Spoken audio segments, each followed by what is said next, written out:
안녕하십니까. 이베스트 투자증권 염동찬입니다. 11월 22일 빠르고 간단한 빨간 시황 시작하도록 하겠습니다. 어제 뉴욕 증시 혼조세로 마감했습니다. 나스닥만 상승했고요. S&P 500과 다우지수 같은 경우에는 하락했습니다.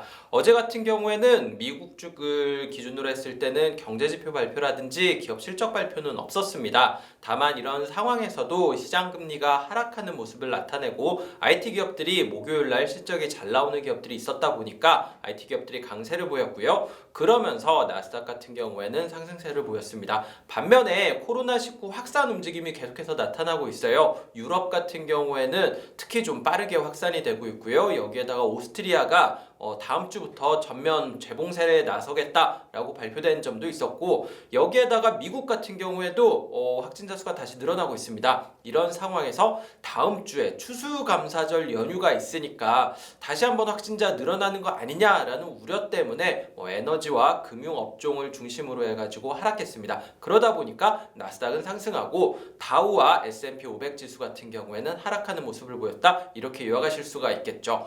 어제 이슈로 보면은요, 이 2조 달러 규모의 그 사회 안전망, 기후변화 협약, 기후변화 대응 관련 예산이 하원을 통과했습니다. 다만 이게 하원을 통과하긴 했는데 아직 상원을 통과한 건 아니고 상원에서도 좀 반대가 있거든요. 그렇기 때문에 지켜봐야 돼서 시장에 그렇게까지 긍정적인 영향을 미치는 않았지만 어쨌든 바이든 대통령은 큰 한 걸음을 뗐다라고 긍정적으로 평가를 했습니다. 또 하나 보실 만한 이슈가 어저께 제가 바이든 대통령이 그 중국의 베이징 동계올림픽에 외교적으로 보이콧하는 방안에 대해서 고려 중이다, 이런 발언을 했다라고 했잖아요. 중국에서 이거에 대해서 굉장히 반발하는 움직임이 나왔는데요. 신장자치구 인권 문제 같은 경우에는 이렇게 강제 노동 이런 거 있지도 않고, 그리고 이거에 대해서 간섭하는 거 역시 내정이다. 또 하나 이 스포츠를 정치화하는 것은 이건 굉장히 올림픽 정신에 어긋난다, 이런 식으로 반발을 했습니다. 어떻게 보면은 사실 맞는 말이기도 하지만 중국 같은 경우도 사실 스포츠를 정치화한 사례가 있어가지고 이거에 대해서 평가하기는 쉽지가 않네요. 이런 이슈가 있어가지고 공식적인 거는 아니지만 이렇게 정상회담 수준은 아니지만 어쨌든 이러한 갈등이 있다라는 것 정도는 기억하시는 게 좋을 것 같습니다. 종목별로 보면은요, 어제 역시 올라간 종목들 IT 업종을 빼놓을 수가 없었는데요. S&P 수익률 2위 기업이 마이크론이었습니다. 반도체 기업 마이크론이죠. 마이크론 같은 경우에는 이 필라델피아 지수, 반도체 지수 강세에도 불구하고 그렇게까지 눈에 띄지는 않았었는데요. 어저께 에버코어라는 증권사에서 긍정적인 전망이 나오면서 주가가 상승세를 기록했습니다. 에버코어 같은 경우에는 이 마이크론을 탑픽으로 제시했는데 올해 5월부터 이 D램 가격이 이렇게 플랫해지면서 이것 때문에 우려 때문에 약세를 보였지만 내년 상반기 정도면은 D램 가격이 다시 공급 우려가인 우려가 완화되고 D램 가격이 다시 상승할 것 같다. 마이크론 실적은 내년 1분기 아니면 2분기 정도가 바닥이 될 것 같으니까 그거 선반영하는 거 생각하면은 지금부터 사야 된다, 이런 식으로 얘기를 했습니다. 내년도 상반기 실적 바닥인 거에 대해서는 저희 같은 경우에는 한 중순 정도 바닥이라고 생각하긴 했는데 어쨌든 얼마나 빨리 반영하느냐의 문제이긴 하겠지만 마이크론 주가 같은 경우에는 매우 긍정적으로 반응을 했습니다. 마이크론 주가 같은 경우에는 국내 이 반도체 기업들이랑도 주가 상관성이 높기 때문에 좀 봐야 되는 종목인데 이렇게 올랐다는 거는 사실 국내 시장에는 나쁘지는 않은 영향이 줄 수도 있다, 이렇게 보셔도 될 것 같아요. 두 번째로 보실 만한 종목은 나이키입니다. 나이키는 다 아시죠? 나이키 같은 경우에는 어저께 이 배당금을 11%인가 인상한다고 발표했습니다. 12월 6일에 배당 주식을 가지고 있는 사람들이 12월 28일에 배당을 받을 거고 20년 연속 배당금을 상승하게 시켰다라는 점에서 굉장히 긍정적으로 평가한다라고 CEO가 얘기를 했습니다.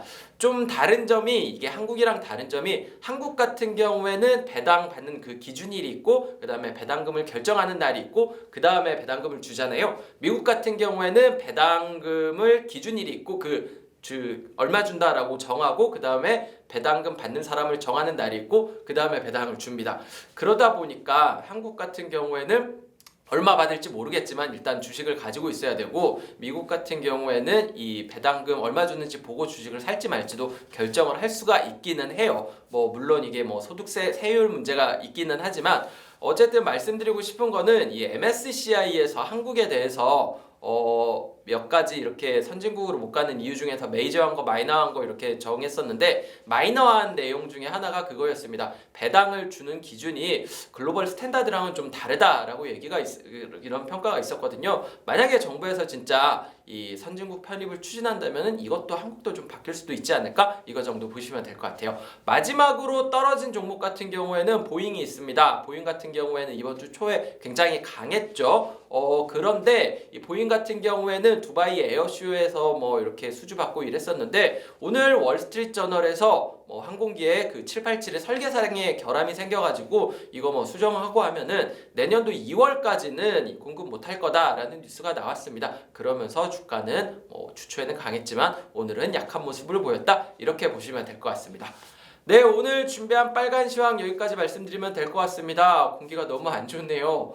저 아침에 나오는데 이게 안개인지 미세먼지인지 헷갈릴 정도로 굉장히 밖이 뿌옇더라고요. 나올 때도 막 눈이 굉장히 침침하던데 시청자 여러분들 오늘은 웬만하면은 이 외출을 삼가시는 게 좋을 것 같습니다. 주말에 비가 오고 다음 주에는 영하로 날씨가 떨어진다라고 그래요. 그만큼 뭐 이제 그나마 따뜻한 날들 얼마 남진 않았지만 그래도 오늘은 좀 공기가 안 좋으니까 나가시지 않는 게 좋을 것 같아요. 뭐 어제 저 부스터샷 맞았는데 생각보다 컨디션은 괜찮네요. 다행입니다. 지난주에 양세 맞았을 때는 좀 고생을 했는데 이번에는 큰 문제 없이 넘어가는 것 같아요. 걱정해 주시는 시청자 여러분들 있었는데 감사드립니다. 네, 오늘 여기까지 말씀드리도록 하겠습니다. 다들 즐거운 주말 되시길 바라겠습니다. 감사합니다.